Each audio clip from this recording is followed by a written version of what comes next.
নলবাৰী খুব ভাল লাগিছে তেওঁলোকৰ ডেকা চামৰ যি প্ৰচেষ্টা যে বিহুক ধৰি ৰখা যুৱ প্ৰজন্মৰ মাজত ধৰি ৰখা বিহুটো উদযাপন কৰা একেলগে সেই প্ৰচেষ্টাক মই সঁচাকৈ শলাগ লৈছোঁ বিহু জীয়াই থাকিলেহে আচলতে আমাৰ জাতি জীয়াই থাকিব আমাৰ অস্তিত্ব জীয়াই থাকিব চিৰযুগমীয়া হওক এনেকৈ এওঁলোকৰ বছৰ কি বছৰ ডাঙৰ হৈ গৈ থাকক বিহুখন সেয়াই মই ভগৱানৰ ওচৰত প্ৰাৰ্থনা জনাইছোঁ আচলতে বিহু ডাঙৰ সৰু বুলি কথা নাই এই যে আৱেগটো বিহু বুলি যিটো আৱেগ যি আৱেগত তেওঁলোকে আজি বিহুখন আয়োজন কৰিছে সেই আৱেগটোহে আচলতে মূল সেই আৱেগহে প্ৰধান অসমীয়া হিচাপে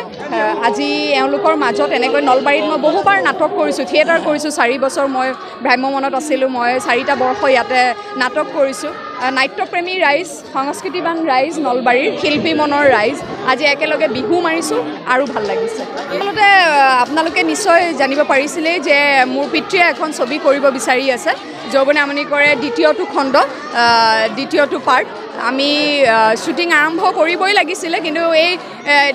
দেউতা যিহেতু সভাপতি আছিলে গুৱাহাটী বিহু সন্মিলনৰ সেয়া দায়িত্ব শেষ হৈছে এতিয়া লাহেকৈ হয়তো আমি কামখিনি আৰম্ভ কৰিম অসমৰ বিভিন্ন ঠাইৰ পৰা ল'ৰা ছোৱালীয়ে অডিশ্যন দিছিলে তাৰে মাজৰ আমি যিটো মূল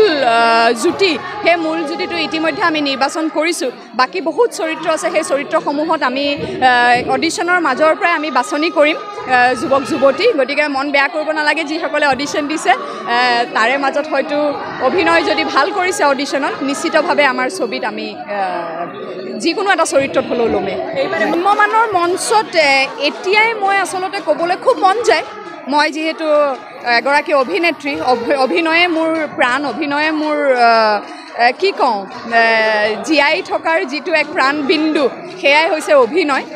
কিন্তু যিহেতু বিবাহ পাশত আবদ্ধ হ'লোঁ এখন সংসাৰ আছে মই কোৱা নাই যে মোৰ স্বামীয়ে মানা কৰিছে কিন্তু সাংসাৰিক কিছুমান দায়িত্ব থাকে এতিয়াই মই ভ্ৰাম্যমানলৈ যাবলৈ হয়তো অপাৰগ কিন্তু ভৱিষ্যতে যদি আচলতে কি জানে আমাৰ প্ৰতিটো খোজ প্ৰতিটো জীৱনৰ ঘটনা পৰিঘটনা সব লিখিত থাকে পূৰ্ব নিৰ্ধাৰিত থাকে যদি তেনেকৈ নিৰ্ধাৰিত আছে মই ভ্ৰাম্যমানলৈ আকৌ অহা নিশ্চিতভাৱে মই ভ্ৰাম্যমানৰ মঞ্চত পুনৰবাৰ পদাৰ্পণ কৰিম মই বিশেষ এইবাৰ কাৰ্যসূচী হাতত লোৱা নাই কাৰণ সেই ছবিখনৰ কাৰণে আমাৰ অকণমান প্ৰস্তুতি চলাবলগীয়া আছে গুৱাহাটী বিহু সন্মিলনী যিহেতু সেইখন মই জন্মৰ পৰাই দেখিছোঁ সেইখনত প্ৰতি বছৰে মই জড়িত হৈ থাকোঁ আজিতো ইয়ালৈ আহিলোঁ নলবাৰীলৈ আহিলোঁ বিভিন্ন বিহু মঞ্চৰ পৰা বা বিহু সমিতিৰ পৰা ফোন আহিছে কিন্তু মই এই যে ছবিখনৰ কাম আৰম্ভ কৰিব লাগে বেছি গৰম পৰাৰ আগতে বা বৰষুণ আৰম্ভ হোৱাৰ আগতে সেইকাৰণে মই অকণমান এইবাৰ বিহু বেছিকৈ মৰাৰ পৰা বিৰত হৈ আছোঁ যদিও 7 বিহু যি 7 দিন আছিলে একে হেঁপাহ পলুৱাই বিহু মাৰিলোঁ